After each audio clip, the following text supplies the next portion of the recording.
Captain Jake Morrison stared at the broken remains of Zarian Prime through the main screen of his ship. The mining colony that once housed 3,000 people now looked like a graveyard. Twisted metal and shattered buildings covered the ground. As far as he could see, smoke still rose from the ruins, even though the attack had happened 2 days ago. "Sir, we're picking up one life sign," said Commander Alex Torres from his station. "It's coming from the emergency bunker near the old processing plant." Jake nodded to his crew. "Take us down. Lisa, I want you ready to scan for any traces of whatever did this. Kate, keep the engines warm. We might need to leave fast." Dr. Lisa Campbell looked up from her science station. "The damage patterns are unlike anything in our database. These aren't energy weapon burns or explosive damage. Something with claws did this." The ship landed in what used to be the colony's main square. Jake led his team through the ruins, stepping over chunks of concrete and twisted metal beams. The claw marks were everywhere. Deep gouges in solid steel walls. Scratches that went through 3 feet of reinforced concrete like it was soft clay. They found Pete Johnson in the bunker, sitting in a corner and staring at nothing. The miner looked like he had not slept in days. His hands shook as he held an empty coffee cup. "Pete, I'm Captain Morrison. Can you tell us what happened here?" Pete's eyes focused on Jake with effort. They came out of nowhere. 1 second, the night shift was working normal. The next second, shadows started moving. But they weren't shadows. They were things that looked like shadows. "What kind of things?" Lisa asked, pulling out her scanner. "Big, real big, maybe 8 feet tall. Black all over, like they were made of night itself. They had 6 arms or legs, I couldn't tell which, and claws. God, the claws were as long as my forearm." Pete stood up and walked to the small window. But the worst part wasn't how they looked. It was how they moved. They would be there 1 second, gone the next. Like they could step in and out of our world whenever they wanted. Jake exchanged looks with his team. How many of them were there? Maybe a dozen, maybe more. Hard to count something that keeps disappearing. They didn't just attack random. They worked together like a pack of wolves. Some would show up to get our attention while others came from behind. Lisa's scanner beeped. "I'm reading traces of an unknown energy signature. It's unlike anything I've seen before. The molecular structure suggests these creatures can somehow shift between different dimensions." Kate Sullivan, the ship's engineer, checked her readings. That would explain how they got past the colony's defenses. "All our sensors are designed to detect things that exist in normal space." Pete laughed, but there was no humor in it. Normal space. Yeah, these things don't care about normal anything. They tore through our walls like paper.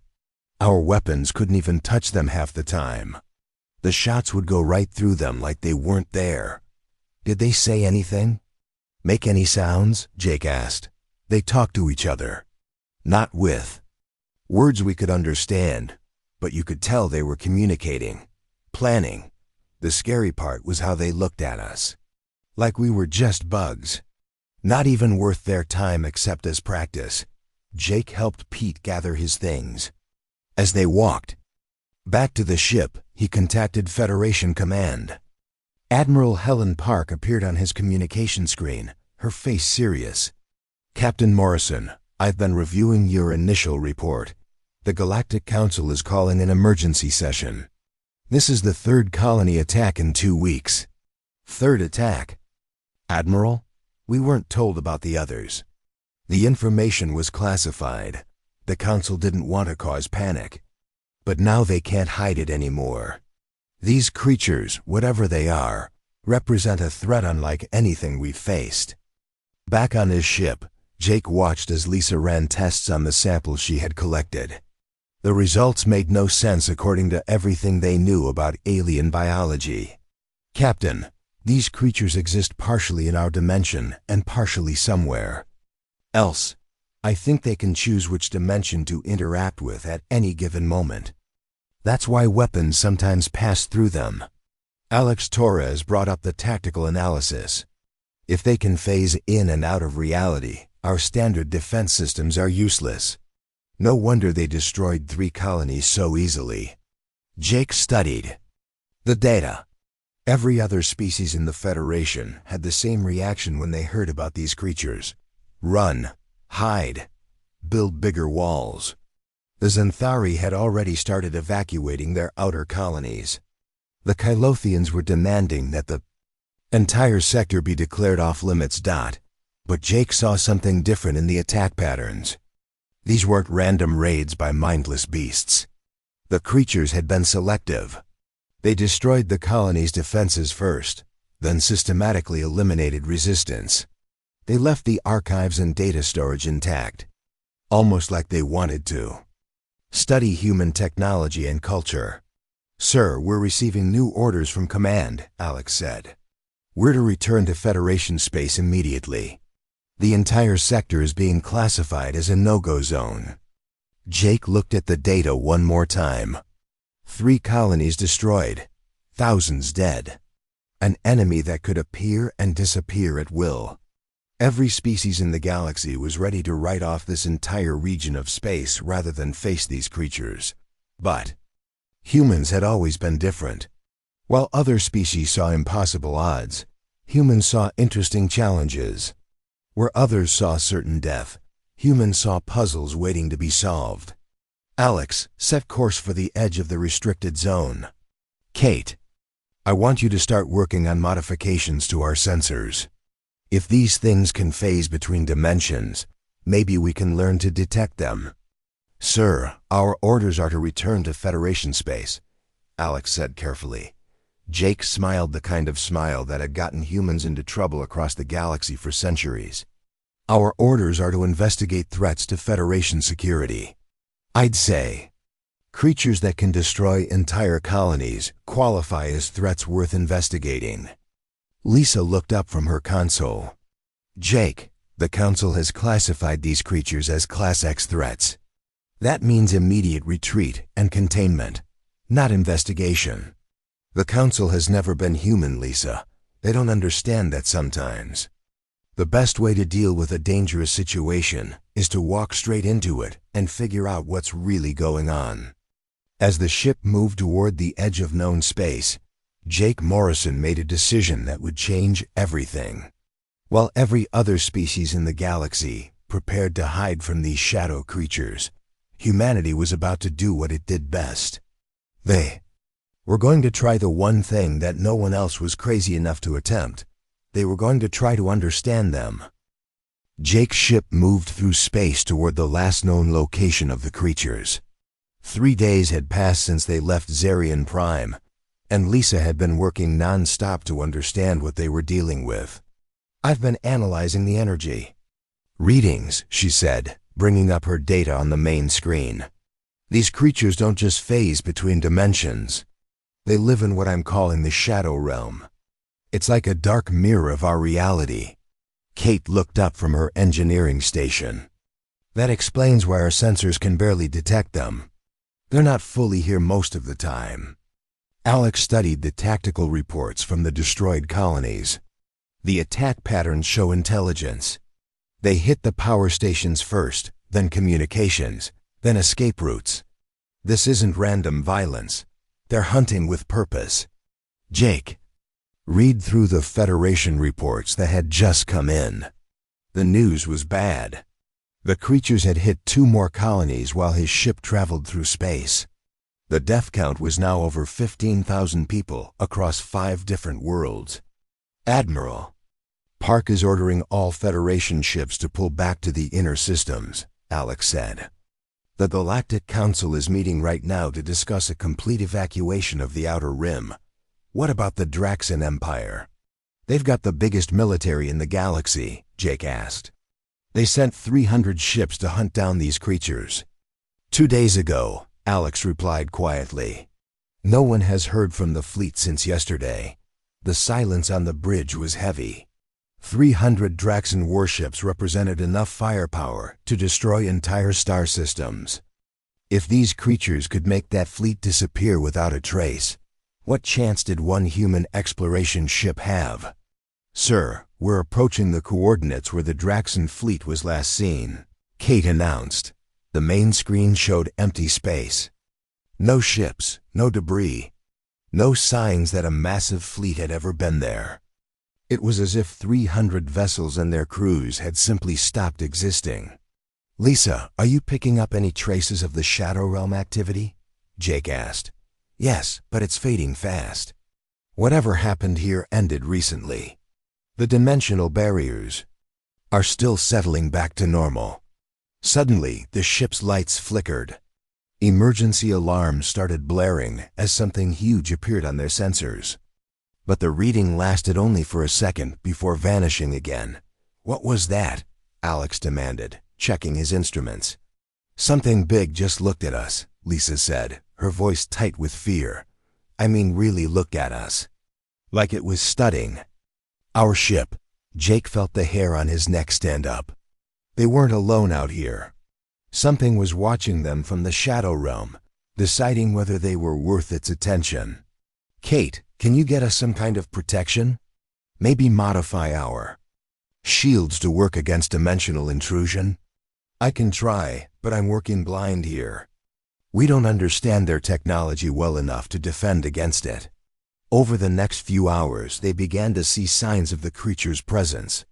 Ships from various species drifted through space, empty and dark. Some were torn apart by massive claws. Others looked untouched but had no life signs aboard. Lisa scanned each derelict vessel they found. "The crews are gone, but there's no blood, no bodies, no signs of struggle inside most of these ships. It's like the people just disappeared." "Maybe they were taken somewhere," Jake suggested. "Or maybe they were never considered worth taking," Alex said grimly. They found the answer when they discovered a damaged Xanthari science vessel still broadcasting a distress signal. The message was short and terrifying. "This is research, Captain Velenoth of the Xanthari vessel Deep Thought. The shadow creatures have boarded our ship. They're not attacking us. They're studying us. They look at us like we're insects. Like we're nothing. They're testing our reactions, our technology, our defenses. We think they're deciding if we're worth their time or if we should be eliminated like the others." The message cut off there. Jake stared at the dead ship floating in space. "They're not just killing people. They're judging entire species." "Judging them for what?" Lisa asked. "To see if they're strong enough to matter," Jake realized. "This isn't random violence. It's some kind of test." Alex pulled up more data from the attacks. "Look at this. Every species they've encountered has responded the same way. Run, hide, send massive military forces. Standard Federation protocols. And every species has failed the test," Jake said. "What kind of test requires you to face creatures that can phase between dimensions and make entire fleets disappear?" Kate asked. Jake was quiet for a long moment, thinking. Finally, he spoke. "Maybe the test isn't about winning. Maybe it's about how you choose to face the impossible." "That's crazy, Jake. You're talking about creatures that just made 300 Draxon warships vanish. What could we possibly do that an entire battle fleet couldn't?" "We could try something different," Jake said. "Every species so far has used the same approach. Send lots of ships, use big guns, fight from a distance. What if that's exactly the wrong thing to do?" Lisa looked at him like he had lost his mind. "You're suggesting we try to communicate with creatures that have killed thousands of people?" "I'm suggesting we try to understand them. There's a difference between communication and understanding. The Federation Council will never approve something like that," Alex warned. "The Federation Council represents species that think like prey. When faced with apex predators," Jake said, "humans think differently. We don't just run from things that scare us. We try to figure out what makes them tick. And if you're wrong? If they're just killing machines with no interest in communication?" Jake looked at the empty space where the Draxon fleet had been. Then we'll end up like everyone else. But if I'm right, if there's something these creatures are looking for in the species they encounter, then maybe we can be the first to give them what they want. What do you think they want? Lisa asked. Respect, Jake said simply. They're not just testing our weapons or our technology. They're testing our courage, our willingness to face them directly instead of hiding behind walls and armies. Alex shook his head. That's the most human thing I've ever heard you say. Jake, only a human would look at creatures that can erase entire fleets and think the solution is to walk up and introduce yourself. Maybe that's exactly what makes us different. Jake replied. Maybe that's what they've been waiting to see. Jake stood in the ship's equipment room, staring at the phase generator that Kate had built from salvaged alien technology. The device looked like a metal backpack with wires and glowing crystals attached to it. It was supposed to let him exist in both normal space and the Shadow Realm at the same time. I still think this is suicide, Lisa said for the 10th time. We don't know what breathing Shadow Realm air will do to human lungs. We don't know if your heart can handle existing in 2 dimensions at once. The scans show the Shadow Realm overlaps with normal space, Kate explained. Technically, you'll still be breathing normal air. You'll just also be breathing Shadow Realm air at the same time. That doesn't make me feel better, Alex said. Jake, Admiral Park has sent 3 direct orders for us to return to Federation space. If you go through with this, they'll probably court-martial you. Jake checked the phase generator's power levels. They can court-martial me after I figure out what these creatures want. Right now, thousands of people are dead and entire species are running scared. Someone needs to try a different approach. Why does it have to be you? Lisa asked. Because I'm the only one crazy enough to try it, Jake said with a grin. Every other captain in the fleet would follow orders and retreat. But humans don't retreat from puzzles, we solve them. The ship's communication system beeped. Admiral Park's face appeared on the screen, and she looked angry. Captain Morrison, you are in direct violation of Federation orders. Return to base immediately, or face charges of insubordination and reckless endangerment. Admiral, with respect, I'm about to attempt first contact with a species that has baffled the entire galaxy. This could be the most important breakthrough in Federation history. This could be the stupidest mistake in Federation history, Admiral Park replied. These creatures have destroyed 5 colonies and eliminated an entire Draxan battle fleet. What makes you think you can succeed where 300 warships failed? Because I'm not going to fight them, Jake said. I'm going to talk to them. Admiral Park stared at him for a long moment. You've lost your mind, Captain. I'm sending a retrieval team to bring you back. Good luck finding us in the Shadow Realm, Jake said, and cut the communication. Kate activated the phase generator and helped Jake put it on. The device was heavier than it looked, and the moment it powered up, Jake felt strange. The world around him seemed to flicker, like he was seeing 2 different versions of reality at the same time. How do you feel? Lisa asked, scanning him with her medical equipment. Like I'm in 2 places at once, Jake said. His voice sounded odd, like it was coming from far away, even though he was standing right there. I can see the ship, but I can also see something else. Something darker. That's the Shadow Realm, Kate said.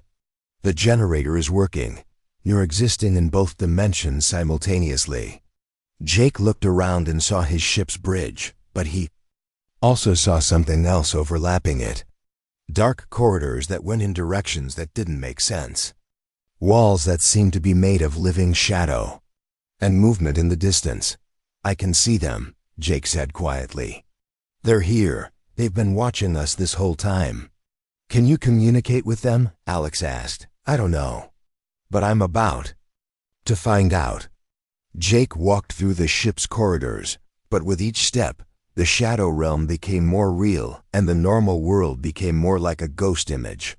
Soon he was walking through passages that his crew couldn't see, following paths that existed only in the dark mirror of reality. He found them in what looked like a vast hall made of black stone. There were dozens of them, maybe more. 8 feet tall, covered in scales that seemed to absorb light. 6 limbs that ended in claws longer than Jake's fingers. And eyes that glowed with an intelligence that was both alien and familiar. One of them, larger than the others, stepped forward. When it moved, Jake could feel power radiating from it, like heat from a fire. This was clearly their leader. "You are not like the others," the creature said. Its voice came from everywhere and nowhere, speaking directly into Jake's mind. "You come alone. You come without weapons. You come without fear." "I'm Jake Morrison," he said, trying to keep his voice steady. "I'm human. I want to understand why you're attacking our colonies." "Attacking?" The creature tilted its head in a way that seemed almost curious. "You think we attack? You've killed thousands of people. You destroyed entire settlements." "We test," the creature said. "We judge. We seek those worthy of our attention. Your people hide behind walls and send armies to fight from far away. They prove they are weak. They prove they are prey."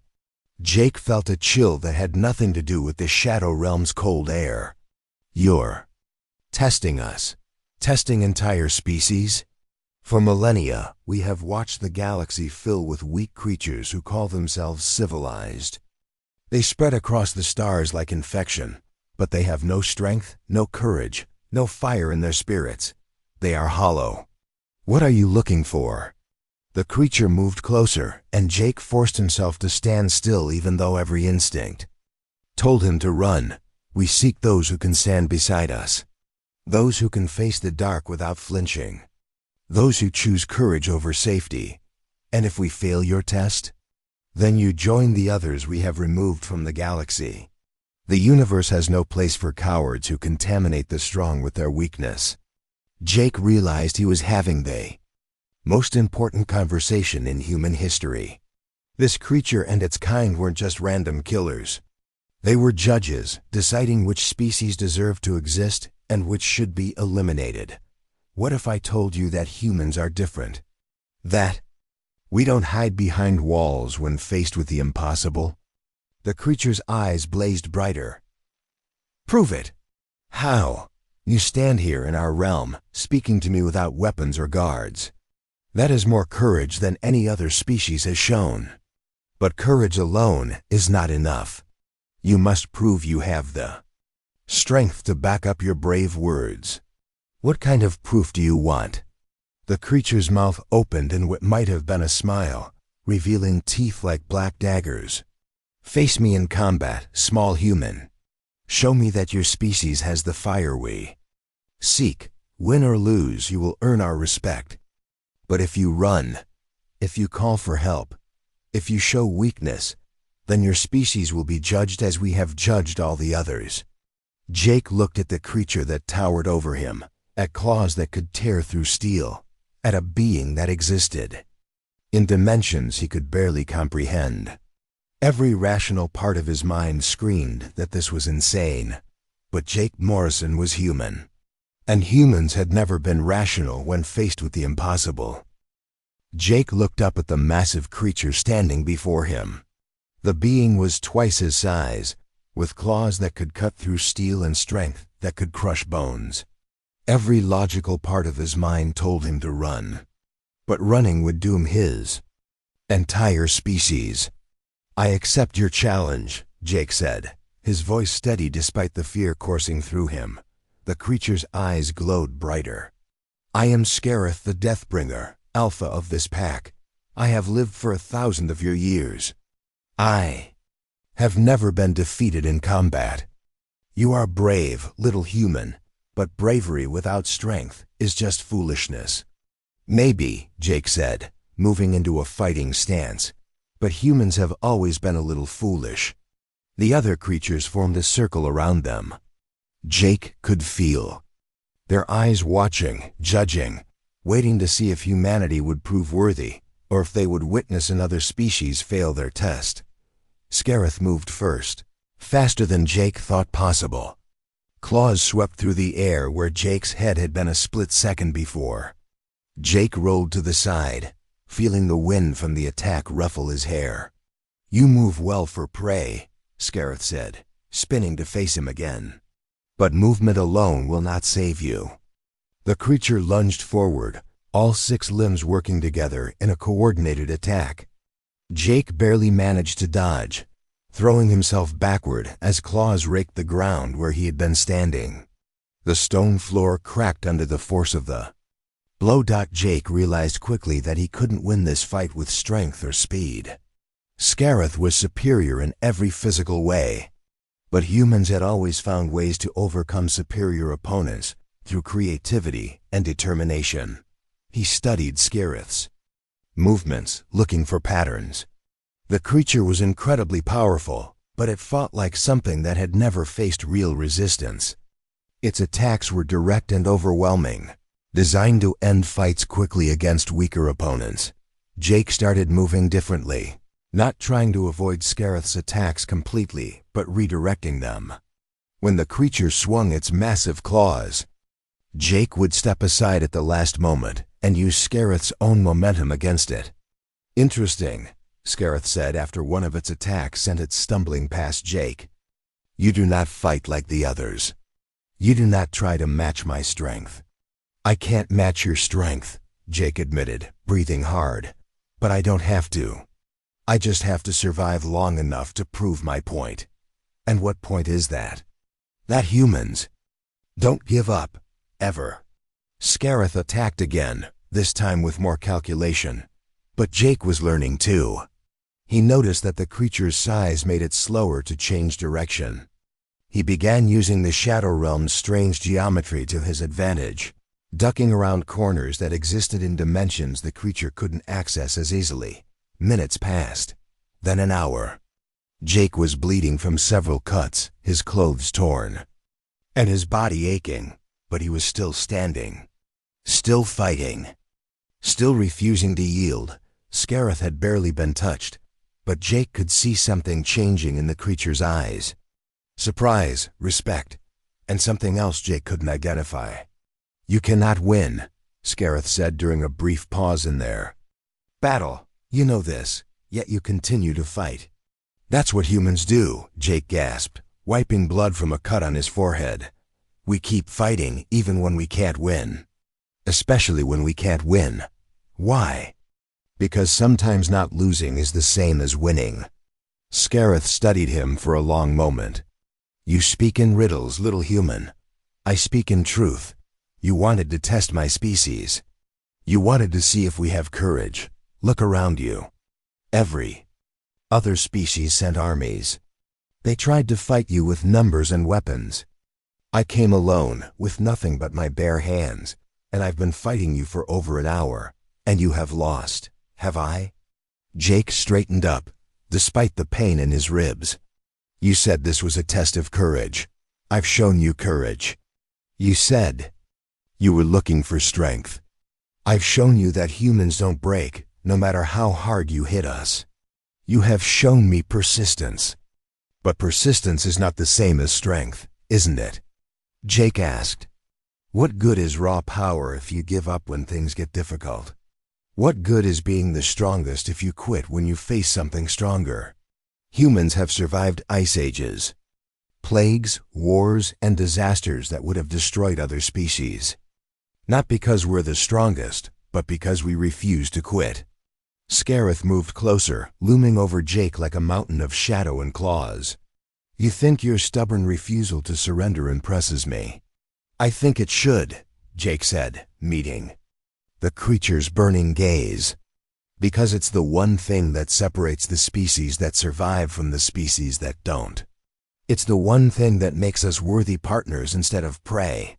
"Partners?" Scareth's voice carried a note of surprise. "That's what you're really looking for, isn't it? Not another species to eliminate, but a species strong enough to stand beside you. You've been alone for so long, judging and culling, that you've forgotten what it's like to have equals." The other creatures stirred, moving closer. Jake could Feel their attention focused on him like a physical weight. "You speak of things you do not understand," Scareth said, but his voice lacked the certainty it had held before. "I understand loneliness," Jake said. "I understand what it's like to be responsible for difficult decisions. I understand what it's like to be strong enough to do what others can't, but wise enough to know that strength alone isn't enough." Scareth raised one massive claw, and Jake prepared for the killing blow. But instead of striking, the creature placed its claw gently on Jake's shoulder. "You have surprised me, Jake Morrison of the humans. You came here expecting to die, yet you spoke of partnership. You faced certain defeat, yet you never stopped fighting. You are small and weak, yet your spirit burns brighter than stars. Does that mean I passed your test?" Scareth's mouth opened in what Jake was beginning to recognize as a smile. "It means you have done something no other species has managed in 1,000 years. You have made me curious about your people. Curious enough to stop killing them. Curious enough to meet more of them. To see if they all possess this strange fire that burns in you. To discover if humanity truly is worthy of what we have been seeking." Jake felt relief wash over him like a wave. "And what have you been seeking? What we have always sought," Scareth said. "A species worthy of calling us allies instead of enemies. A people strong enough to stand with us as guardians of the galaxy, instead of cowering from us in fear." "I think," Jake said with a tired smile, "that can be arranged." Jake returned to his ship with news that would change the galaxy forever. His crew stared at him in disbelief as he explained what had happened in the Shadow Realm. He had not only survived combat with Scareth, but had earned the respect of the entire pack. "They want to meet with human leaders," Jake told Admiral Park over the communication link. "Scareth says his people have been waiting for centuries to find a species worthy of partnership." Admiral Park's face was pale. "Partnership? Jake, these creatures have killed thousands of people. How can you talk about partnership?" "Because they weren't killing randomly," Jake explained. "They were testing, looking for a species strong enough to help them guard the galaxy from real threats. Every species they encountered failed their test by running away or sending armies instead of facing them directly. And you think humans are different? I know humans are different. We're the only species crazy enough to walk up to apex predators and try to make friends with them." The news spread through human space like wildfire. Some called Jake a hero. Others called him insane. Captain Lucy Grant of the ship Defiant led a group that believed the partnership was too dangerous. Engineer Bob Matthews argued that humans should remain independent rather than allying with creatures that terrified the rest of the galaxy. But Jake had already set events in motion that couldn't be stopped. Scareth and his pack began working with human ships in the Outer Rim, teaching them to navigate the Shadow Realm and sharing technologies that human science couldn't have developed for centuries. Dr. Lisa Campbell established the first joint research station, where human scientists worked alongside creatures that most species considered monsters. She discovered that the Shadow Realm wasn't just another dimension, but a network that connected all parts of the galaxy instantly. "They've been using it to travel between star systems in minutes instead of days," Lisa reported. "But more than that, they've been watching the galaxy from the Shadow Realm for thousands of years. They know about threats that haven't even reached normal space yet." The other species in the Federation reacted with predictable fear. The Xanthari demanded that the alliance be dissolved immediately. The Kylothians retreated to their homeworld and refused all contact with human ships. The peaceful Meridians evacuated entire systems rather than risk encountering human vessels that might be carrying Shadow Realm creatures. But it was the Draxan Empire that turned fear into action. Emperor Vashtar declared that the human creature alliance represented a threat to galactic stability. He began building a coalition of species united by their terror of the Shadow Realm beings. "They're planning a preemptive strike," Alex Torres reported from the bridge of Jake's ship. 60 species have pledged ships to the coalition. They want to destroy both the creatures and any humans working with them before the alliance can grow stronger. Jake stood in the Shadow Realm section of his bridge, where both human and creature crew members worked side by side. The ship itself had been modified to exist partially in both dimensions, making it unlike anything the galaxy had ever seen.